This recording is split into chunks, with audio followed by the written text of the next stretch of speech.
You are listening to From Ring to Veil. I'm Shannon. And I'm Kim. And we are your wedding planning gurus. We take the stress out and put the fun back into wedding planning. Reception timelines and more with Alan Chitlik. Episode number 175. Take time to pause and subscribe. And the reason you want to subscribe is if you are new to the show and you haven't listened to all of our shows and you need to listen to all of our shows, Apple Podcasts or iTunes will only show the first 300 shows, and then you will have to be subscribed. So if you don't want to miss anything, make sure you subscribe. And hey, share us if you love us. Join our Facebook group, the From Ring to Veil Wedding Planning Community. We have some awesome discussions going on right now. And if you didn't hear, we have a very awesome resource for our local Seattle area listeners and wedding planning people. We have a Seattle metro area wedding planning resource guide up for sale in the Amazon store. You can get the paperback by going to fromringtoveil.com/RG for resource guide, RG paperback, or you can find the Kindle version at fromringtoveil.com/RG Kindle. Check them out. Tell us what you think. We made it easy for you to plan your wedding here in the Seattle area. If you are destination wedding here, this is perfect for you too. Also, we have a new iTunes review or Apple Podcast there review. You go. See, it's in iTunes, but it's also, Apple, come on. Yeah. So thanks for the kind words, and we really appreciate it. It gives us a little boost in confidence that we're actually doing something nice and good. Exactly. Brought a little tear to my eye. I was like, oh, thank you. If you are looking for some help planning your reception timeline, you're in for a treat. We have our, what do we call him? Hall of Famer? Our first Hall of Famer. Our very first Hall of Famer. Yeah, Mr. Alan Chitlik from Puget Sound DJ. And he is awesome. What can we say about Alan? We love him. I know. Shannon was busy. She was unable to meet us for the chat. So it's just me and Alan. And I tell you what, this is a long one. So you may have to pause and come back, which is absolutely fine. That's what podcasts are for. But I could have talked to him probably for another hour or two. So, Mr. Hall of Famer will be back to talk more stuff. But I do want to just say, I want to preface this with, this is a general type thing. A reception timeline is very custom, can be very custom, should be very custom. So that's when you want to work with your DJ. If you haven't hired Alan as your DJ, and why wouldn't you? But only reason is if you don't live here. It's just a general thing. So don't take this as this is how it has to go, and that's the only way you can do it. Make it custom. Right. Because, you're not going to do the same thing as in order as everyone else. Like, maybe you want to cut the cake earlier. So, when people get ready to leave, they can leave. Maybe you want to get all the speeches done before you start dancing. It's your wedding. As I always say, you do you. Exactly. Thank you, Alan, for coming out and chatting with me all about these reception timelines, because we know you're the master. You're so welcome. I'm excited to share what I know. And you know a whole lot, because you've done this for quite a while, and you work with a lot of couples in actually planning out their whole timelines, basically, not even just receptions. That's true. And part of it, what I learned early on as a DJ, if I'm going to be the one announcing toasts are happening, cake is happening, I really need to be the one understanding how it's all fitting together, because I don't want to simply announce toasts and not have everybody ready for it, that kind of thing. So I really like to work with a couple pretty extensively to understand what they want, help them figure out that timeline. And then if I'm executing it and making all the announcements as the MC, it's really in coordination with what they had wanted. We had a question about receptions, and we thought, who better to ask than you? So you are here, you're the master. Give us, and as we know, it's a detailed thing, and you do a lot of planning for this, but give us a basic timeline that anybody could start from and then work with. Yeah, absolutely. So here's what I would say as I was thinking about this podcast today. Many people are excited to get a timeline and to have that finished, but in part, what that represents is the flow of their wedding. And when I chat with couples and I say, what do you want your wedding to be like? The first thing almost all of them say is fun. Right. Okay. So that's good. But really high up on that list then is I want it to flow smoothly. Mm-hmm. I want the guest experience to just be kind of relaxed and calm. And part of that is getting yourself a good flow that you've thought through and has a good timeline with it. And then executing on that. Mm-hmm. Most weddings don't go exactly according to plan. No. So you don't want to sit there and if everybody's still eating, move on to the first dance or something like that because the first dance was scheduled for 7:45. You want to be organic and in the moment and look out and say, all right, well, let's do this in about 10 minutes or what have you. But I know that when I meet with a couple, and it's usually a pretty detailed, extensive meeting where everything's out on the table, they just walk away so much more relaxed. Oh, yeah. Oh, I really wanted this timeline. And so that's satisfying. And hopefully some of your listeners can take away some things today that will help them create that kind of thing too. We've all been to those kind of clunky, is that a good word? Where everything's kind of just choppy and now we're doing this and now we're doing this and there's no real flow. And 20 years ago, even in my wedding, it was just like, okay, what are we doing next? It just, it didn't flow. And it's a wedding and it's nice and all, but it's just not fun and relaxing. And the guests don't understand what's going on. Where do I go now? And they're all just kind of standing around waiting for somebody to cattle call them over here. I totally understand what you're saying. And I think when you work with your clients and create this flow, how much more relaxed they're going to go into this day. And when I think about the weddings that you've just described, I feel really bad for those couples because their guests won't tell them, oh, your reception, we kind of wanted to leave because it was kind of awkward and we didn't know what was going on. And the couple is just in kind of a blur. You know how fast it all goes.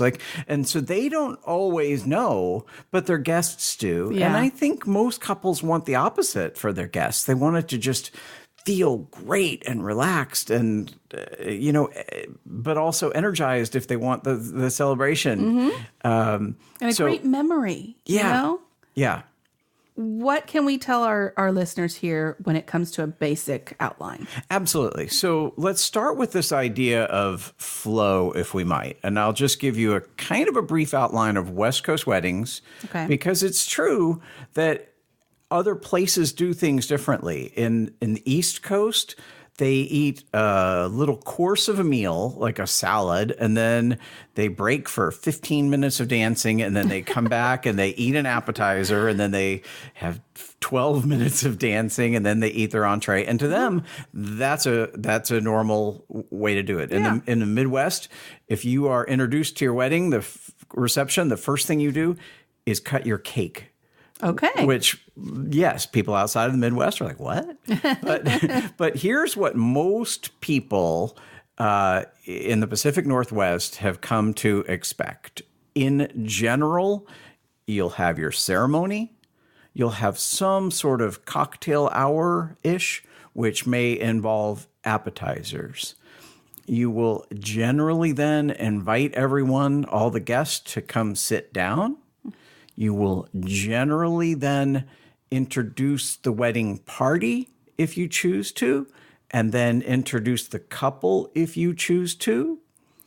And we'll talk maybe more about this, but that is also a perfect time, in my opinion, for the couple to say thank you to everybody for coming.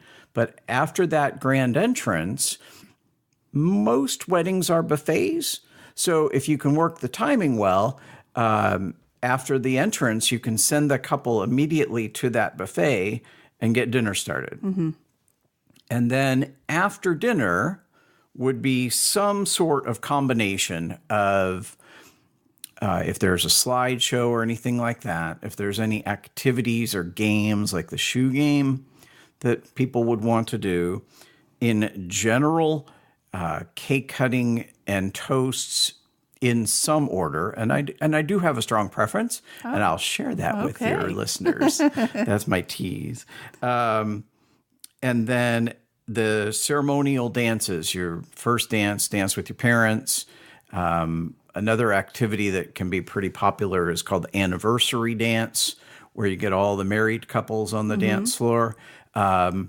And then open dancing. And I think for most couples, having the bouquet and garter, if they're going to do it in the middle of dancing, makes some sense. You may adjust that depending on the crowd and the guests. And I've even had instances where the photographer's time was ending. Right. So I've moved that up to make sure that the photographer got that. And then you proceed on with some more open dancing, and then you have an exit, hopefully. What's nice about doing this with you is you've done so many weddings that you understand that, like, you take in consideration the photographer's going to need them, and whereas you're not just considering what you need from them. You know what I mean? You're keeping all the other vendors in mind as you're planning this. If I were a couple, I would love working with a vendor team that all sort of pledged to work together and had my best interest as a couple in mind. And in particular, I think that's relevant for this discussion because you're going to get multiple ideas about your timeline from many of your different vendors. You starting with your hair and makeup, you want to find out how long do they need. Your photographer, how long do they need? And they'll each have different questions about how big your wedding party is or those kind of things that will help them give you advice. And your caterer will probably have some thoughts based on when they want to serve food or when they think you should serve food, how long it will take. Your DJ will hopefully have some thoughts in terms of making the reception efficient and what you want. And a good celebration, you know, you don't want 20 minutes of dancing at the end.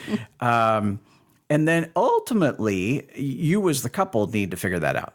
You know, you need to be the one that brings in everybody's opinions and creates a consensus. But to your point, I would want to understand that all my vendors were working together to help create that and execute it. So let's. This is just kind of off the cuff here. What if a couple has already met with most of their vendors and they're now talking to their DJ? Can they bring their timelines into you and you guys work through all those with your timeline while you're planning? Oh, absolutely. I think in my case, I like to be sort of early when I'm planning with a couple so that I can help them build something that I think really reflects their personalities and their goals and what they want to do. But at any point, whenever we meet, if they've got other information, they've got other timelines, let's take a look and see how it all matches up. Right. Because you're doing a full day usually, right? Not just the reception. You're doing the ceremony too. Absolutely. Great tips. Now, let's get into how your planning goes. Because let's face it, not everybody does this. Sometimes you hire a DJ and they're just your DJ. And they don't help you through your timeline. And some people don't even have a DJ. They have an iPod. Right. So let's go through what a planning process is with you. Sure. And you brought 10 or 20 sheets of planning worksheets. I do have a pretty detailed planning form that I use with my couples because in my case, I just really want to know all the things that are of interest to them. Right. Everybody's going to bring something different to the table. But in general, as a philosophy, I'd like to start with a clean slate and a blank piece of paper and say, what do you want? What do you want to do? Mm-hmm. And so I think let's just walk through it a little bit. There are 3 things that you pretty much want to nail in terms of the times. Okay. You want to nail your ceremony start time, when dinner is being served, and when you're done. So when you say your ceremony start time, a lot of times on the invitation says starts at 4, and then at 4:30 you're still sitting there while everybody's still trying to find the rings or the groom or no, I'm just kidding. But it never seems to start on time. I did have one of those ones. It never really seems to start on time. So when you say that, what do you mean exactly? I have pretty strong opinions on this. Okay. I think that you should work very hard to start as close to on time as you can. Okay. And I know that there's this feeling out there that you should put 4 o'clock on an invitation, but really shoot for 4:15. Right. And my observation about that is that many of your guests will show up at 3:30 because they wanted to be there at 4. And so for them, sitting there for 45 minutes really starts their day off low energy and kind of sitting around. I really recommend doing anything you can to get the ceremony on time. Now, if you do have a disaster, deal with it. And I think that's understandable. Right. But work towards hitting that mark, hitting 4 o'clock or whatever your ceremony start time is going to be. Okay. So ceremony start time, time that you eat when dinner's served. And that makes sense, I think, because your caterer has to know that because they're going to be working towards that. And you want your food served hot. Exactly. It wasn't a wedding. I was at an event where we were supposed to eat and we were just waiting and waiting and waiting. I think what happened was they didn't have enough food. They were going to do plated and they didn't bring enough food. So they ended up they were going to do buffet. That's what it was. And they didn't have enough food to feed everybody. So they ended up doing plating. So it took so much longer to get it. I mean, we waited for an hour to get our food and it was each little piece. And you had like 2 people serving 12 tables. It was somewhat of a nightmare. So I totally agree on that. It just wasn't fun. We were supposed to be having fun with each other and getting together and getting to know each other and having this meal together, and sitting there for an hour was just, everybody was starving. And when we got our salad, it was just this little bitty bit of salad. It just didn't work out. So planning ahead of time, trying your hardest to hit that mark. Totally agree. And it's hard for an event to recover from that. Once your guests have just been sitting around for an hour or an hour and a half or 2 hours, it is really hard to get their attention and joy and energy back. That's why getting your numbers to your vendors before the wedding, before the last day, is very, very important. Absolutely. So we always try to put that in our timeline. Get your numbers to your vendors way before time so they can have enough food on hand. Even if they have too much, fine. But anyway, that's very important. Yeah. All right, next. So in general, most wedding ceremonies go 15, 20 minutes or so these days. So if I'm trying to design a timeline, I take my ceremony time, subtract half an hour, guests arrive. Okay. And I'm even going to build one while we're talking. Okay. I'm going to start here at 4 o'clock, guests arrive. 4:30, ceremony.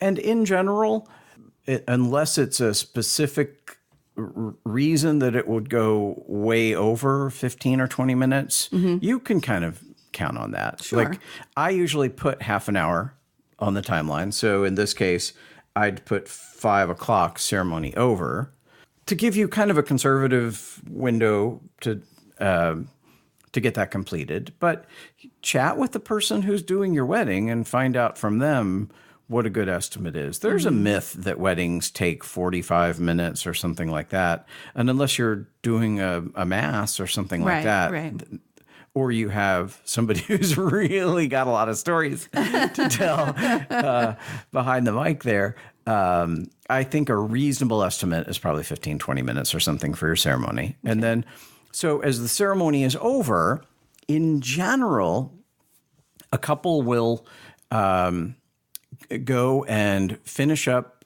signing their certificate, finish up some photos, while guests go somewhere else for some sort of cocktail hour, maybe start with the photo booth or maybe have appetizers or things like that. I want to pause here to give your listeners one of my biggest most strongly recommended piece of advice about a great timeline. Okay, guys, listen up here. Listen up here, please. Do your pictures in advance.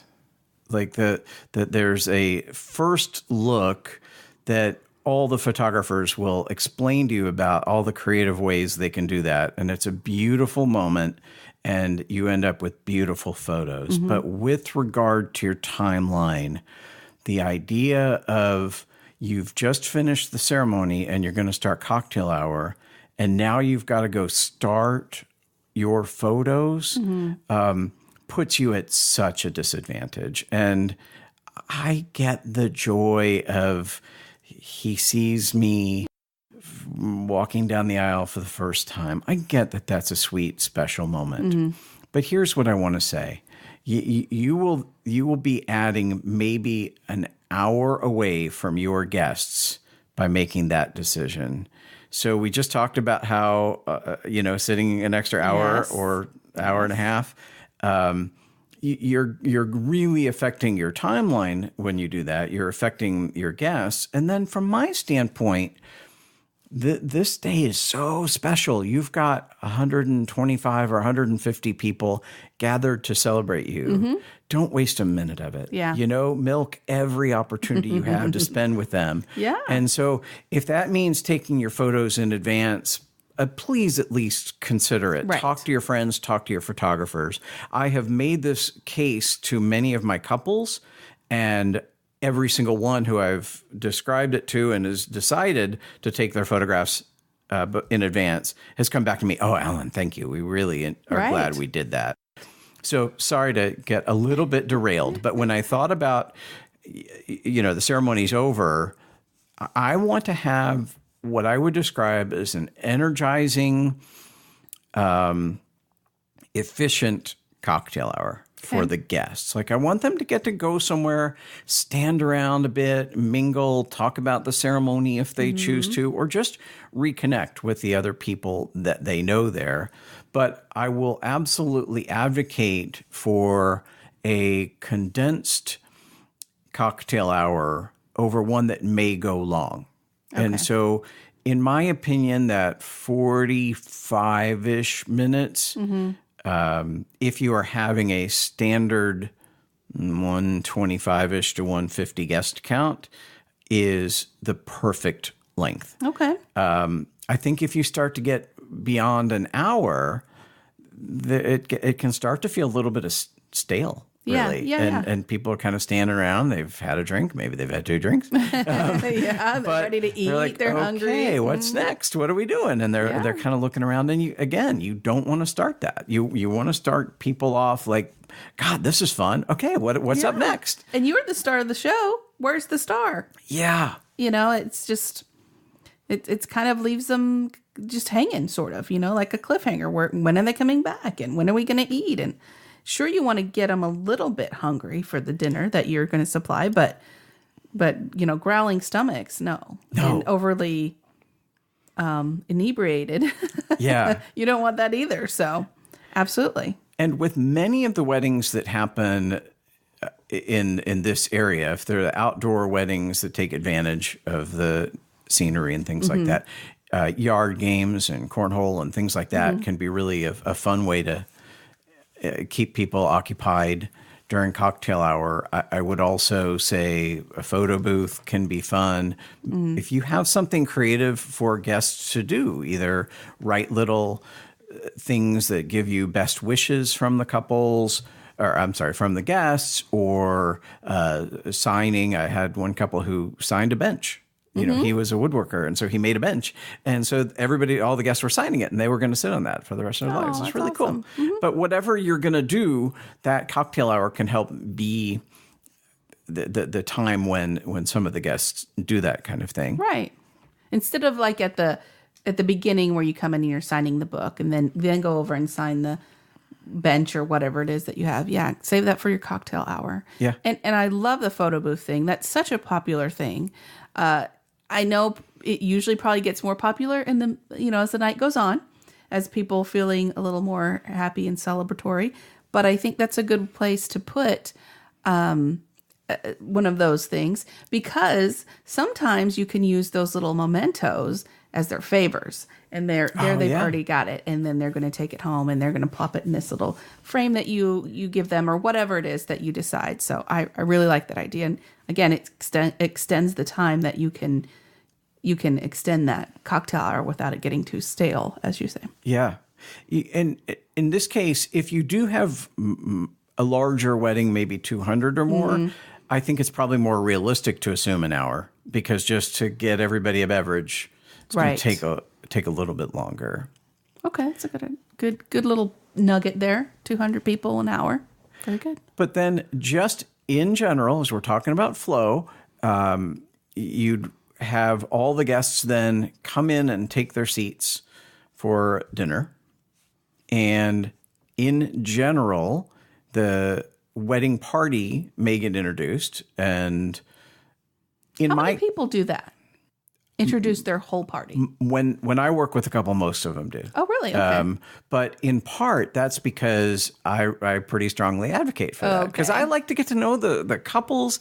I think it's a nice thing to honor these people who are standing up with you and whose stories maybe you want to share in a few sentences. I think that's a cool, energizing element. So not everybody does that all the time. Right. But even just something where it is so straightforward as to say, and now Susie's brother and Janie's sister, welcome so-and-so, or just connect those dots. Who is that person? But if you can say how the couple met with them or something like that, I think that highly personalizes the day. And this isn't specifically related to timelines, but if you start to have a larger wedding, if you start to get into that 200 space, you probably are not going to get to talk to everyone.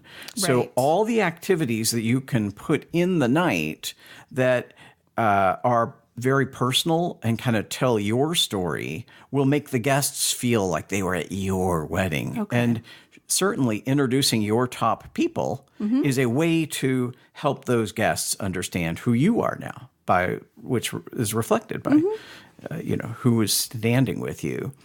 And what's kind of cool is like, hey, this is Susie, Sharon's college roommate, and they met and blah, blah, blah. And then somebody in the audience is like, oh my gosh, I didn't even realize that was her. Or I want to talk to her and find out what went on in college or something. It gives you a little bit of an open and a little bit of an introduction without being like, hey, so-and-so, this is so-and-so.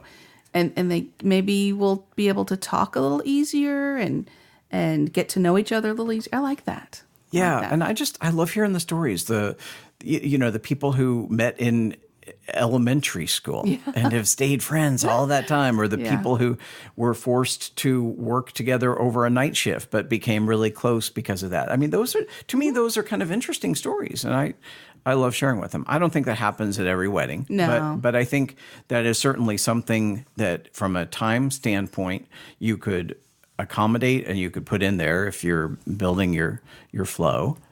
And then in general, the couple will be announced.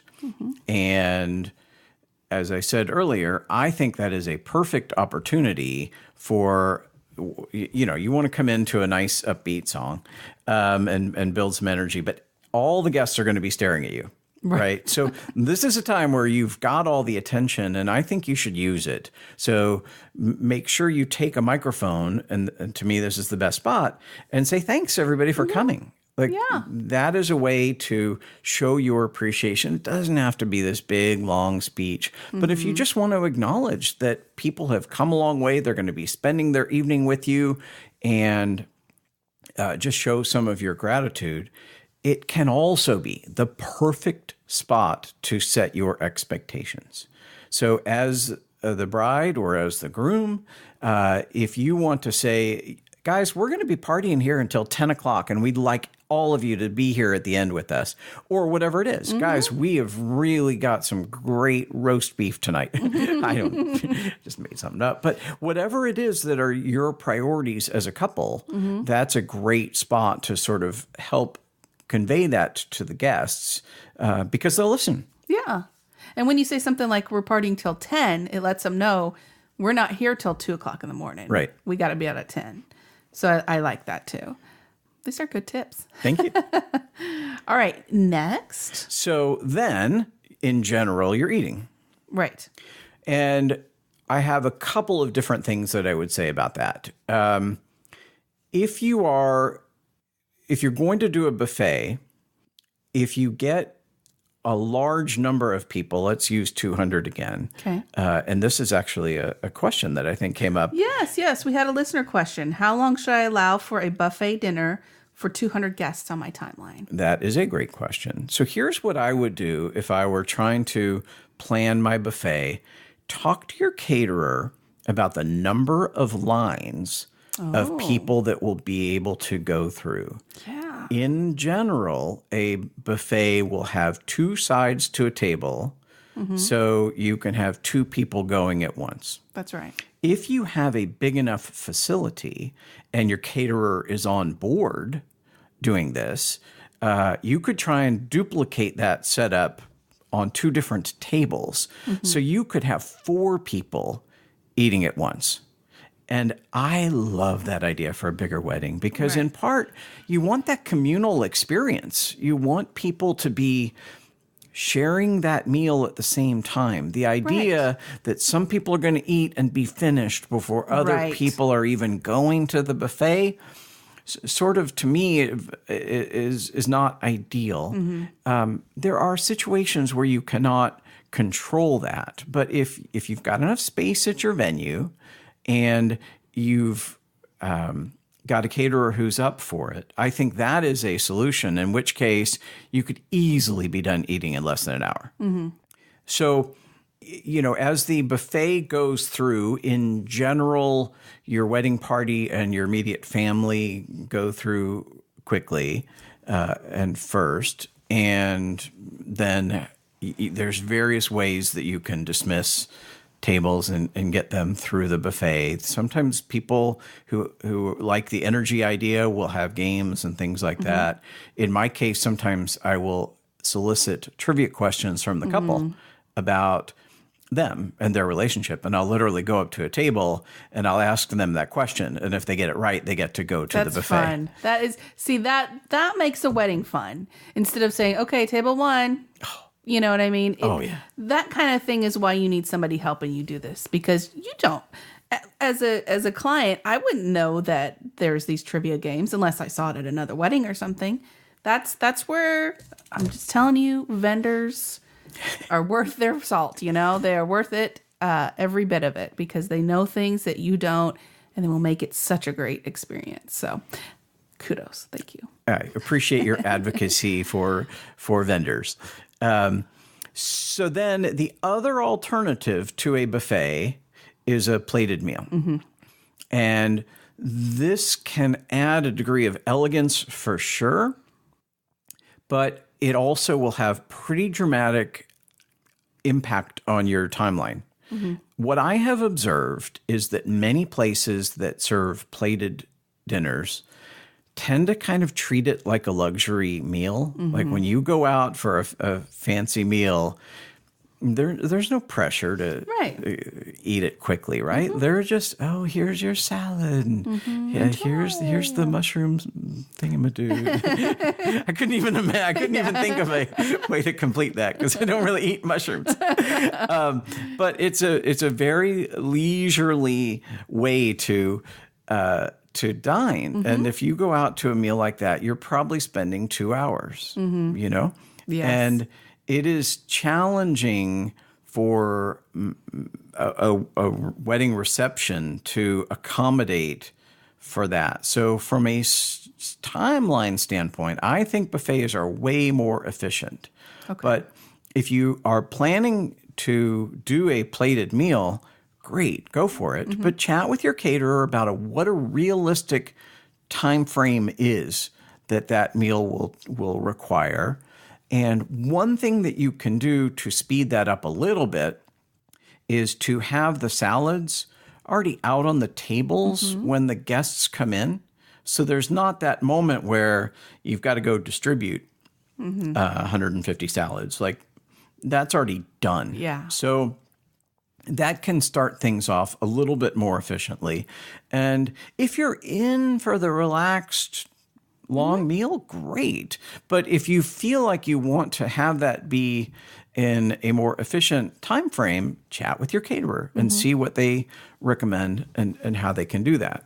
I think you should also let your guests know, hey, we're in for a long meal. This is not a, buffet run and eat all you can eat. It's just it's going to be a long, relaxing meal because that's what we want to do. And I think you should let your guests know that. Yeah. Shannon and I took some time and went through the Zola process of setting up a registry, and it was super easy and super fun. Even funner, which is actually a word, than going around with those little guns and shooting the barcodes. So Zola is an online wedding registry, but they also have the capabilities to do a free wedding website. They also carry gift cards for travel like Delta, Southwest, Airbnb, hotels.com. You could add those to your registry as wanted gifts. They also have over 500 top brands from KitchenAid to Cuisinart if you're looking for all those kitchen gadgets. They offer free shipping and returns and price matching. If you sign up with Zola today, you can receive a $50 credit towards your registry. Go to zola.com/FRTV. That is Zola, ZOLA.com/FRTV. You can manage your wedding planning right on your phone, iPhone or Android, through the Zola Wedding app. Register with Zola. You won't regret it. And then you have, after dinner, you have stuff. So let's chat about stuff. Okay. One thing that some couples do that I really love are slideshows. And without getting too detailed into it, I think slideshows are also a great way to show off your personality. Absolutely. And your background and your story. My observation is that if you put it on a loop somewhere, people will watch about 4 or 5 pictures and then start to look around or start to walk away. And so I advocate for showing the slideshow one time. Set it to some good music that's energizing, call everybody's attention to it, have it on a big screen, and it will have its greatest impact in that way because that kind of tells the story. And so in my opinion, the end of the meal is a pretty good spot to do that. It does not necessarily require everyone to be finished eating, but that is something that you can certainly consider. Cake cutting is an activity that will take place roughly around then as well. And I think that couples want to figure out what they want from their cake cutting. In most cases, it's a good photo opportunity. Right. And for a certain generation of people, they like to break out their cameras and go over and take pictures with the couple of cutting their cake. And that kind of honors them. But you want to have a strategy about your cake and having it be cut and your caterers and things like that. Like you need to think through, do I have a small cake and do I have sheet cake in the back? Do I have a small cake and then perhaps cupcakes or other handheld desserts or whatever like that? So you need to understand that and think through that in order to put that appropriately on your timeline. And then toasts are also in that general time frame. In terms of timing for toasts, I believe pretty strongly in chatting with everybody who's going to give a toast and getting them committed. Like you just don't want to surprise somebody.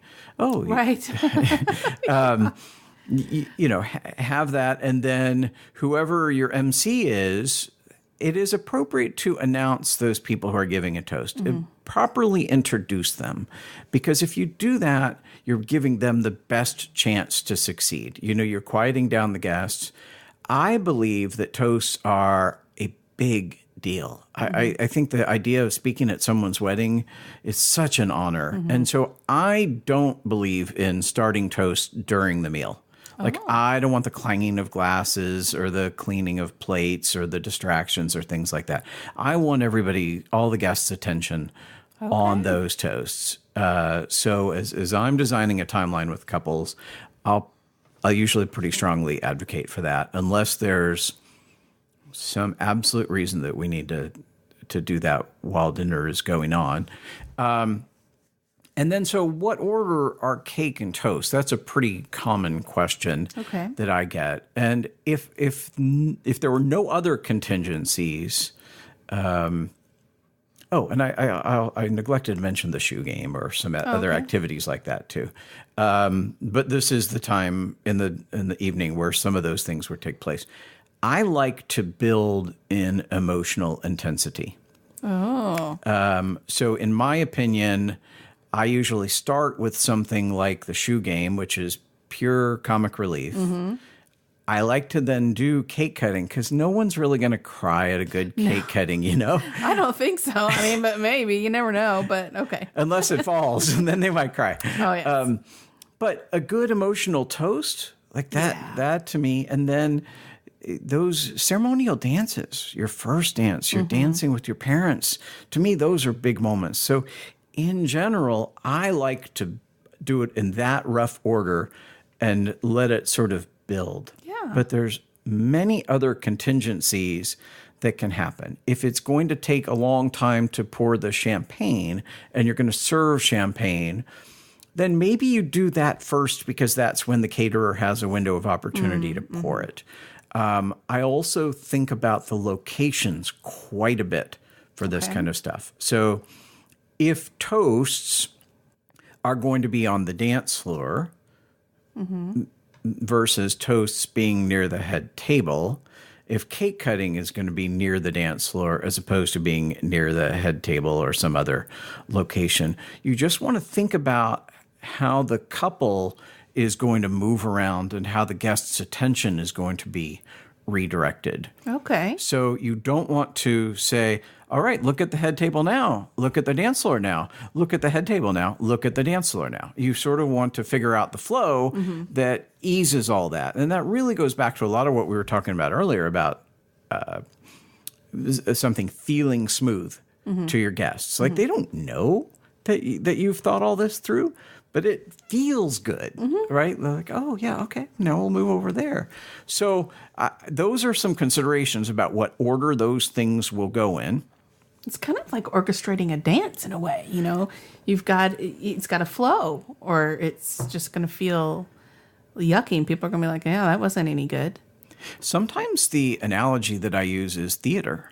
So it literally is kind of staging. You know, you want the guest to see these things and you want it to be a little bit like theater where you see this happening and then that happening.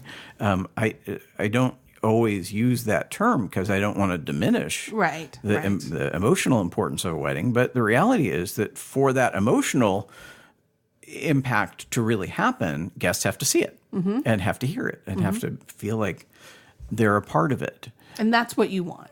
You want your guests to feel a part of it because that's why you invited them. Yeah. And then big picture, these things that I've just described that come after dinner, I strongly believe in boom, boom, boom, boom, boom. Just once that train is leaving the track, go do it. The idea of, okay, well, now that we've cut the cake, we'll be back in 10 minutes for toast.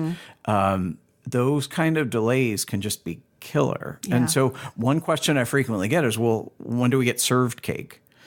And my answer to that is often cake will get served. People will find it. People will eat it.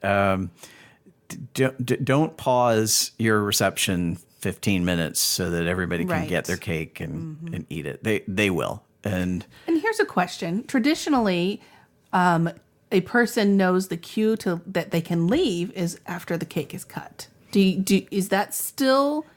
Would you say that's still kind of a not rule but unspoken rule?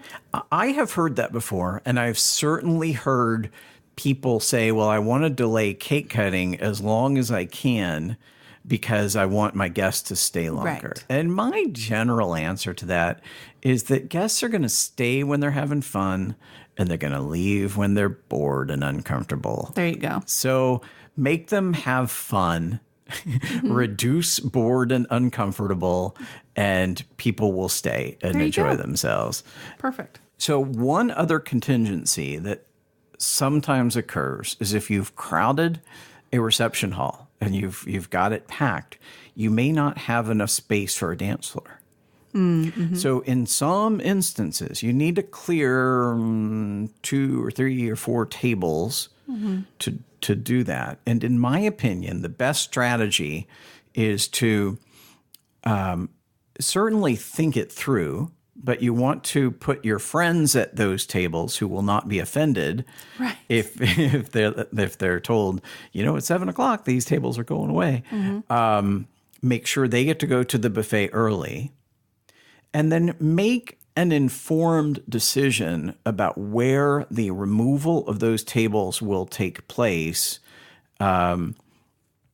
in the evening. I tend to think earlier is better than later. I tend to think that if you can start extracting those near the end of dinner and then move on with cake and toasts and dances while those 20 or 30 or whatever people are mingling, standing around, I think you keep the flow on pace. If you do your toasts and you say, okay, well, we've got to clear some tables and we'll be back in 15 minutes for their first dance, I think you've lost some momentum there. You have. And you'll lose some people too. Yeah. And it's possible to get it back, but there can be a time when, the moment of great toasts is everybody kind of coalescing their thoughts about this couple and why they're so special for each other and what they mean to each other. And being able to go straight from that into their first dance, that to me is a great moment. And so to the extent, if you have to break down tables, I think try and get that done early, but definitely accommodate that in your plan. Right. And then in terms of dances, let's chat about that for a bit. In general, you'd have a first dance. If both parents are still existing, you'd have a father-daughter and then a mother-son. Some people will also consider combining the parent dances. Oh, yeah. That can be efficient. And there's certainly some great songs that are not gender related that will be appropriate for that. Any way you do it, I strongly advocate editing those songs down to maybe 2-ish minutes. Okay. I've watched guests, and in this day and age, the attention span may not be what it used to be. So if you have a 4.5 minute first dance, even you're not going to enjoy it by the end, right? So my technique is to try and look at the lyrics of the song and cut from the middle, because the beginning is usually recognizable, the end is usually recognizable, and you don't want to just fade out somewhere in the middle. Like you want it to feel crafted. So kind of like they do on like The Voice and American Idol. They cut those songs down where you're like, wait a second, did they miss something? And you don't really even know. But it feels like the whole song, right? Yeah. And I love each of those parent dances too. Like I love watching the couples and their parents just having that moment in the sun where they can just reflect on all they've both been through and been together, that kind of thing. In general, if you can keep those moments shorter but emotional, I think that serves you well. After the mother-son dance is a fine time to just go into open dancing if you want. In general, I usually present the opportunity for my couples to do an anniversary dance. And in that case, you get all the married couples on the dance floor and you invite them to step to the side of the dance floor based on the shortness of their wedding. Right. Of their marriage. Of their marriage, yes. Right. Sorry. Okay. So the couple is usually the first one off. And then anybody who's been married less than 1 year, please join the semicircle. 5 years, join the semicircle. And then what you end up with is this wonderful honoring of whoever's been married the longest. And in our society, I think we don't honor longevity very much. We don't honor old people very much. So the idea of that, I think, has a great impact. It's a really sweet thing to do, I think.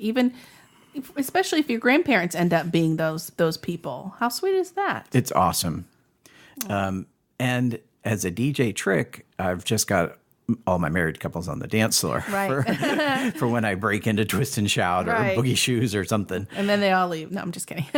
Sometimes, but hopefully, they do stay. In terms of timeline and another DJ trick, this could be an opportunity to stage a group photo. Oh, yeah. You could invite everybody to the dance floor, and your photographer obviously will you need to have some input in this. But if you can figure out a way that photographer can take a group photo with the couple in the front row and maybe the wedding party and family prominent, and then the guests all sort of surrounding them, that is a photo that lasts forever. Like the photos of the two of you in your fancy garb, that might fade. But the idea of seeing everybody there is just, that's a keeper. That's an awesome one. And it's not stage as in, okay, everybody smile. Like they're all already happy on the dance floor and they're just like having fun. They've probably already had a drink or two. So, I mean, it's going to be a really, really nice,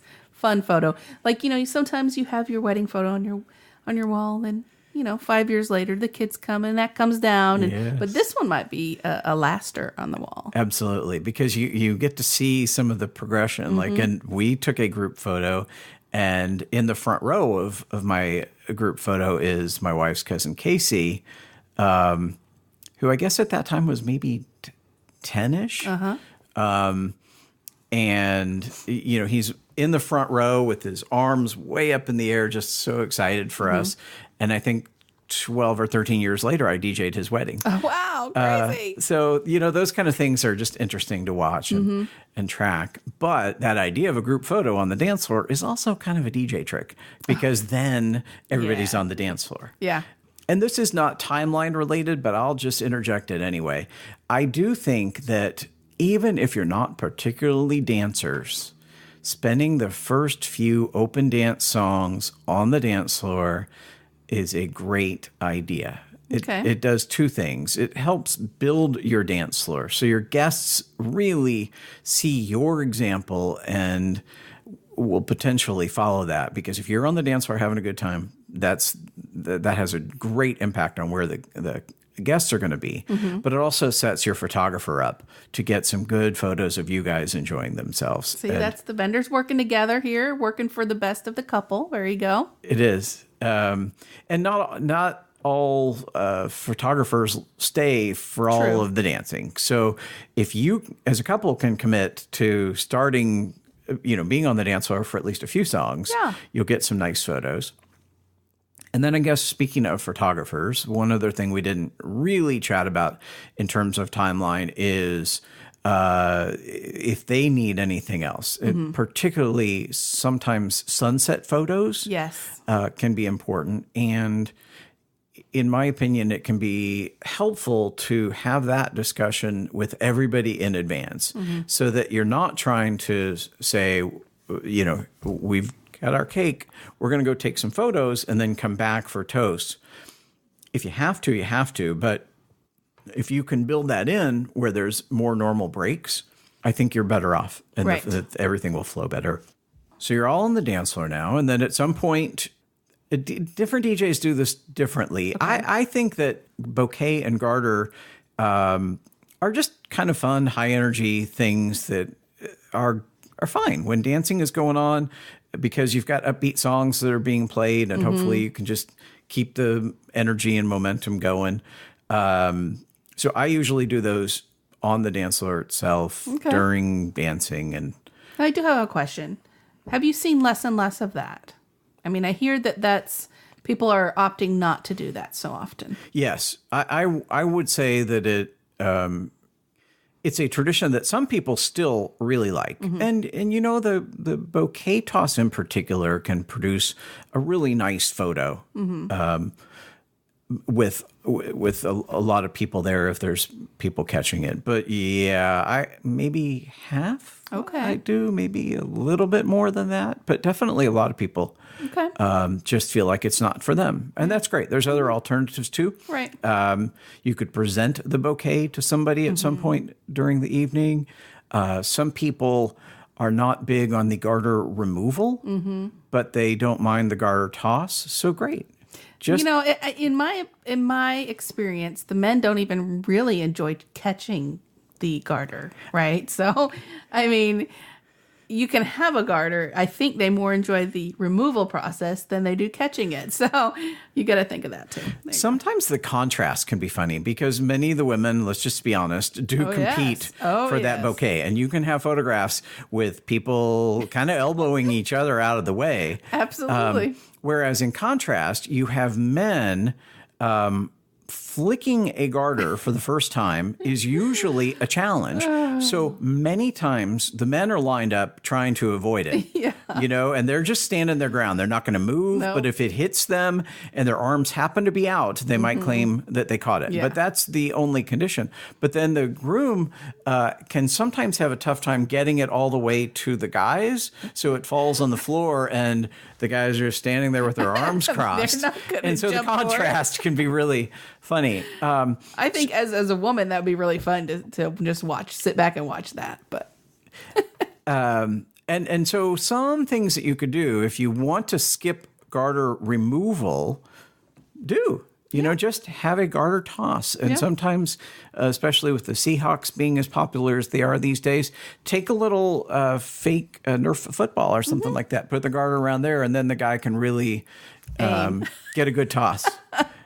Aim at his pick. Yes. Yeah, that's so funny.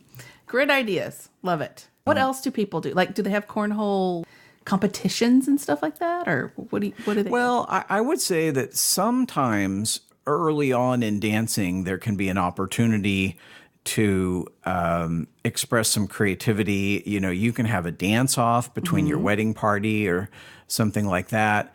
I'm working on a wedding in July where the couple's going to both lip sync. Oh, fun. Some songs, like have a lip sync battle. I want to go to that one. Okay. You know that one? July 15th, Okay. but I can't tell you where yet. Okay. There's lots of those kind of creative things that you can do. Just a word about dancing in general. I think the best strategy is to start with kind of inclusive music, oldies and things that everybody knows. Okay. And work towards the more current kind of things. Like if you break out Drake or Rihanna in the first 2 or 3 songs, there's a segment of your guests that are going to go, oh, well, I guess this reception's not for us anymore. Yeah. And you don't want that, so break out some oldies, some Motown or some Beatles. You can see why I said moldies, because I was thinking about Motown. We just had a podcast on the Royal Wedding Review, and I heard that of course, there's no pictures or nothing official, but I heard that they were dancing to like this from the 60s to the 80s oldies. They just had a great time doing that. So I'd imagine that it probably hits just about everybody in your group.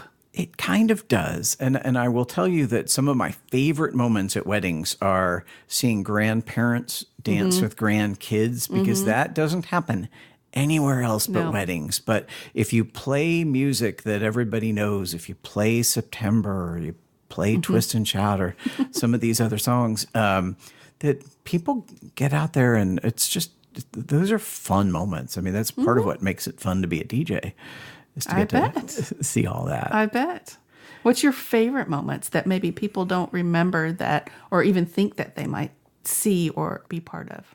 For me, it really varies from wedding to wedding, because you just don't know what's going to happen. I would say that that idea of grandparents and grandkids together is always a good one. I have a great seat or spot for the parent dances and the first dance. And I just love watching those and seeing that that the couple or the bride or the groom and their parents are just in their own little world.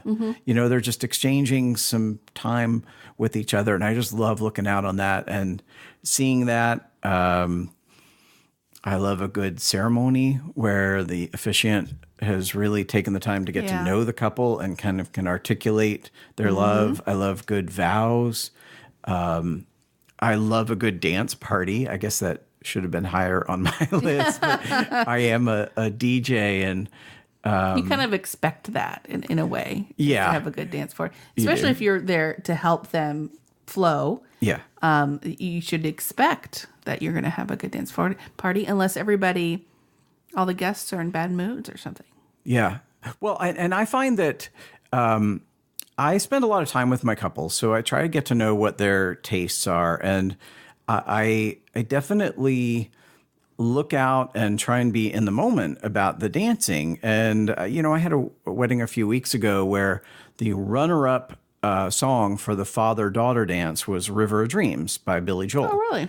And she's like, well, if you can play it some other time, play it. And I found a spot where both the parents and the bride and her sister were near the dance floor. And I played that, and they went out and danced because the story had been that that's what they danced to as a family growing up. And they just had the best time. And I had a wedding 2 weeks ago where I had DJ'd the groom's sister's wedding. Oh, cool. And so they contacted me when they got engaged. And the groom wasn't overall a huge dancer, but he loves Rock Lobster.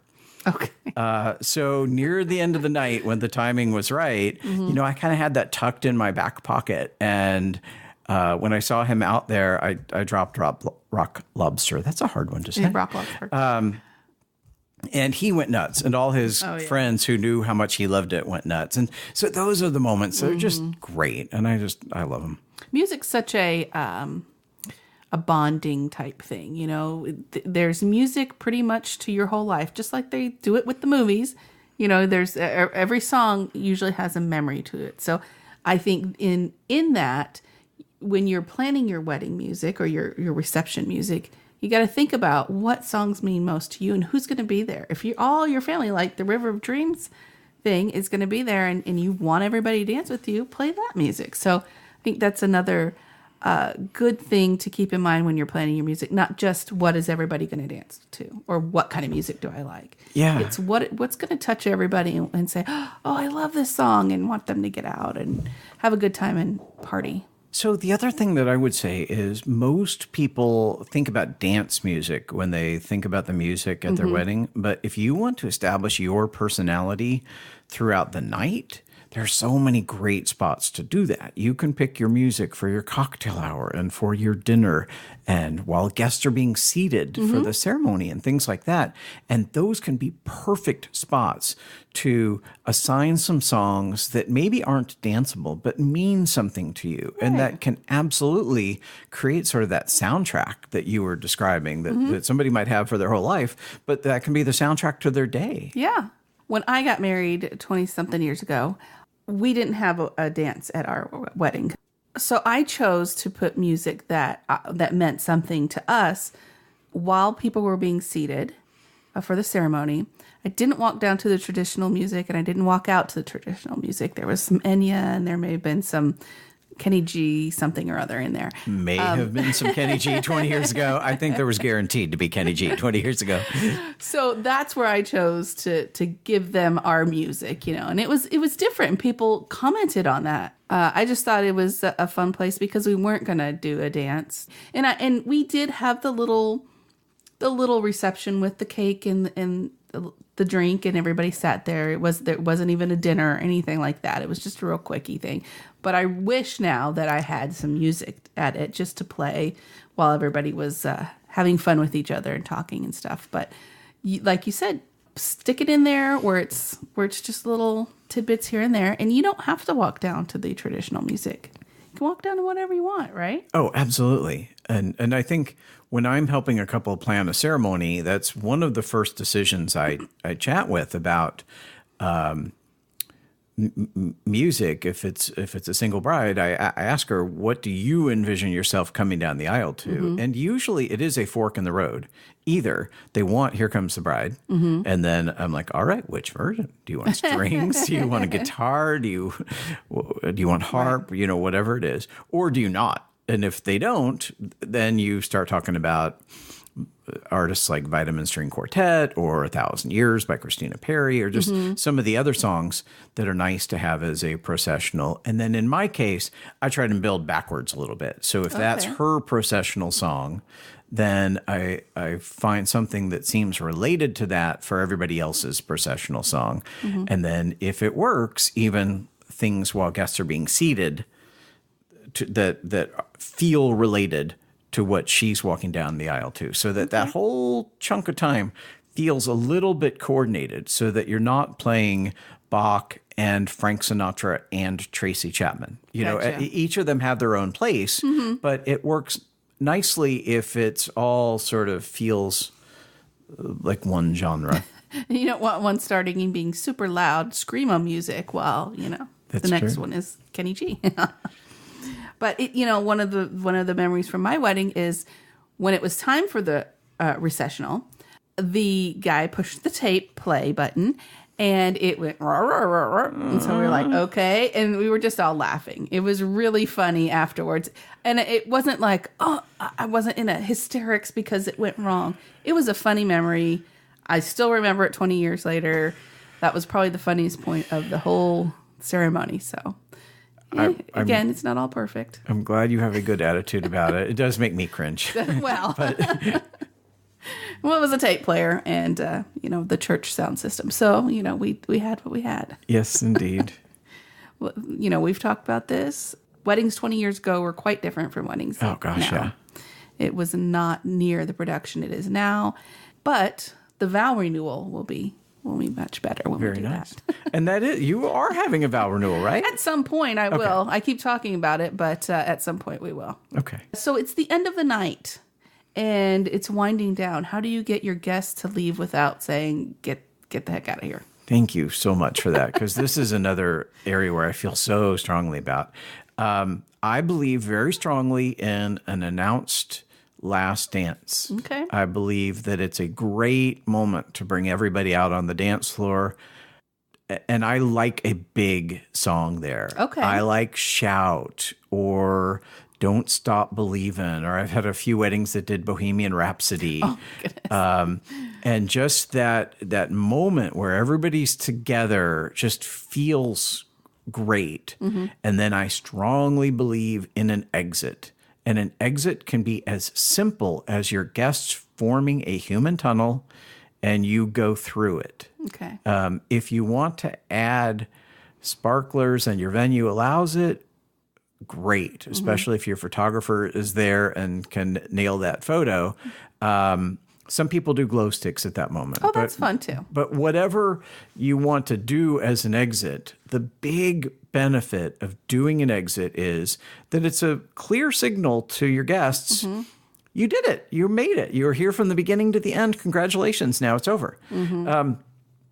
The alternative can be playing a song and then kind of maybe turning the lights back up. And you probably know what that turns into. Yeah. A big hug fest. And so everybody wants another half an hour at you. True. Or with you. And so you just don't get out when you're supposed to. Yeah. And we were talking earlier that there's three things you really want to do. Like you don't want to linger there. Right. Because there's people there that need to clean up. And they just have to. There's rules. You got to be out of town. You got to be out of the venue.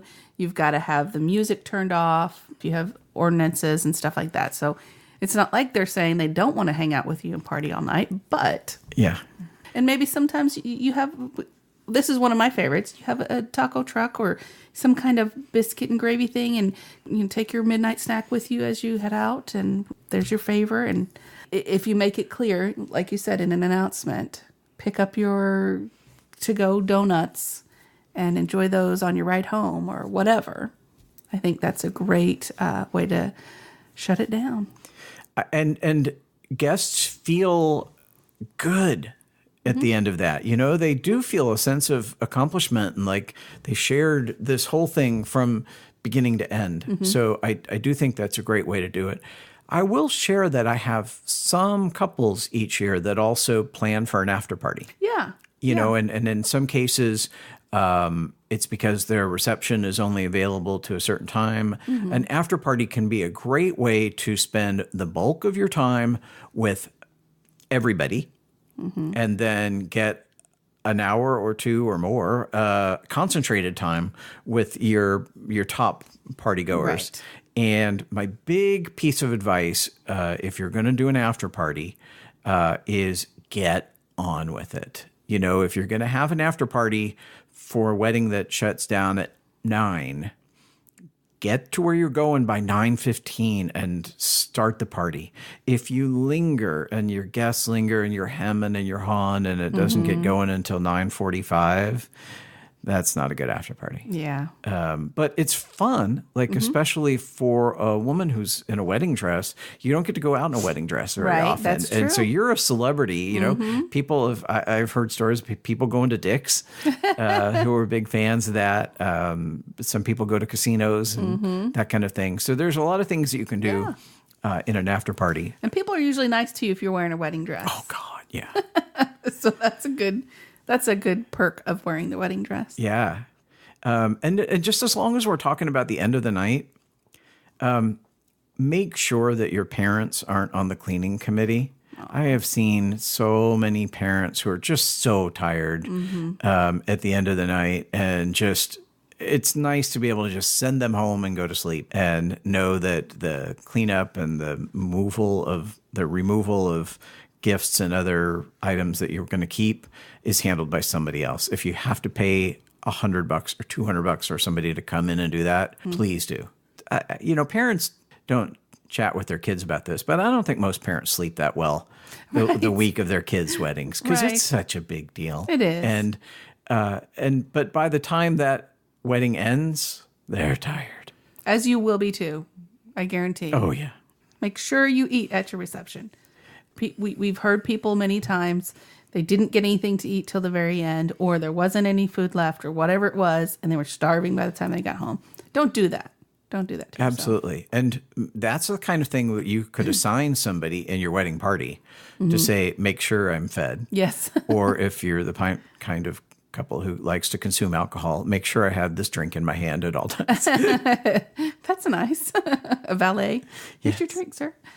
All right. Any other nuggets of wisdom for our listeners from you? Yes, I was thinking about this on the way over, and what we've described as sort of a fairly generic Saturday wedding in the Pacific Northwest. There are special considerations for those folks who are getting married on a Friday or a Sunday. So let me start with Sunday. Okay. And other than Memorial Day and Labor Day Sunday, which are their own special Right. Sundays, but every other Sunday, you want to start early. And if you can end early, great. I can't even think of a situation where a Sunday wedding starts too early. If you start your wedding at noon, great. And I can't think of a situation where ending too early is bad. If you end at 7 or 8, great. You know, people can still come have a great celebration with you.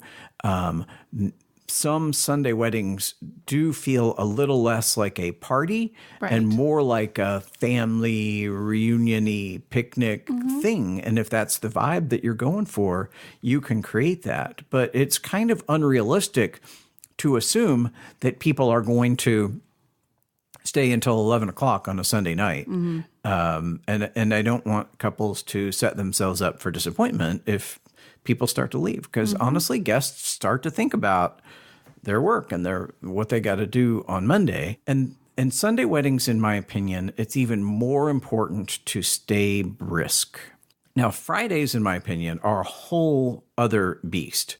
I believe that guests, once they get there on a Friday, are every bit as ready to party and ready to celebrate as they are on a Saturday. But the key question there is, the key statement there is when they get there. Right.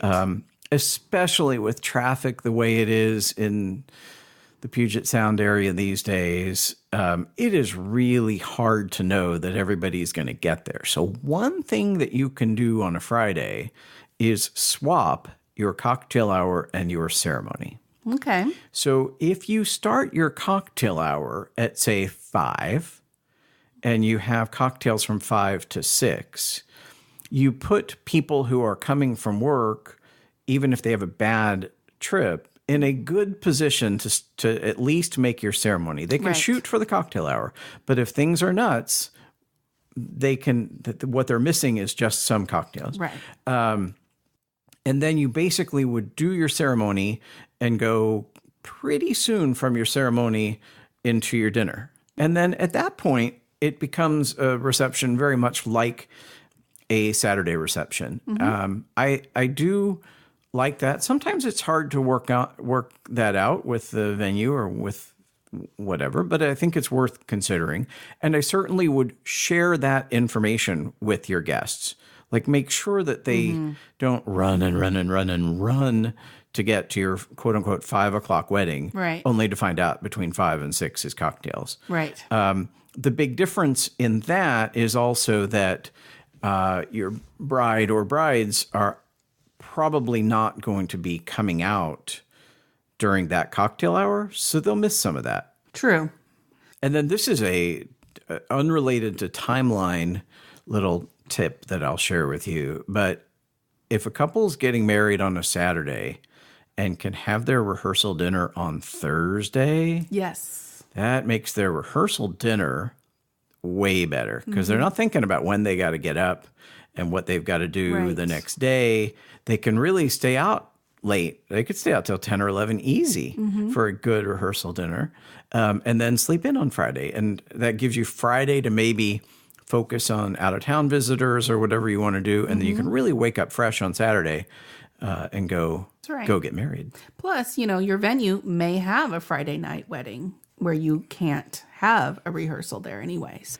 And then the other thing about Thursday rehearsal dinner, you kind of have your choice of restaurants because every restaurant will be thrilled to host you on a Thursday night. On a Friday night, maybe busy. Yeah. Around here, yes, definitely. Well, these are great nuggets here. I'm so glad you came out and talked to me about this because there's a lot more information there than you can just get from Googling. You've lived it, you know it, you've learned some lessons. So thank you for coming out. You're so welcome. I'm now an official 3-timer. Yes, and I guess just 2 more appearances and I'll get my 5-timer jacket, right? Yes, you do. You'll get your pin. Oh, good. I do want to mention that you guys know Reed from Best Made Videos. He's been also on the show for maybe 3, but 2 times, I think. He has his own podcast now, and it's called Get to Know Your Wedding Professional. Wedding Pro. Get to know your wedding pro. Yeah, it kind of rhymes. Yeah, there you go. Alan was on a couple of weeks ago. It was episode number 2. So if you want to know a lot more about Alan, the person, not necessarily the DJ, check that out. You can find that in Apple Podcasts or pretty much anywhere where you listen to podcasts. I'm sure Reed and I both appreciate that plug. Where can our people find you? The simplest way to get me is on my website, PugetSoundDJ.com. I'm also on Facebook. All my contact stuff is on there, but I think that's a great way to start. I've got a lot of information on there about some of my philosophies and all my links to all my reviews and things like that. So that's a great place to start. But I love chatting with folks. So if you just have questions, I'm happy to hear what you've got going on and give you any input I can. Thank you. We really appreciate that. I'm sure we'll see you again in a couple months. Sounds great. I again, I could have talked to Alan for 2-3 hours, which we will. We'll have him on again and pick his brain and gather all his golden nuggets of knowledge on wedding planning. Thank you, Alan, again. I enjoyed it so much. That's all we have for you today. I hope you enjoyed the interview. Alan's great to talk with, as we've said before and we give him all of our praises. Yay! Don't forget to check out our wedding timelines and checklists on our website at fromringtoveil.com/checklists. 20 plus pages for $2.99. How could you go wrong? Join our Facebook group. You can find us on Facebook. We are fromringtoveil.com wedding planning community. Subscribe to the podcast on Apple Podcasts, Spotify, Google Play, Stitcher, YouTube, iHeartRadio, also on Alexa and Castbox. And until next time, no stress, no worries, keep calm and listen on. Music provided by bensound.com.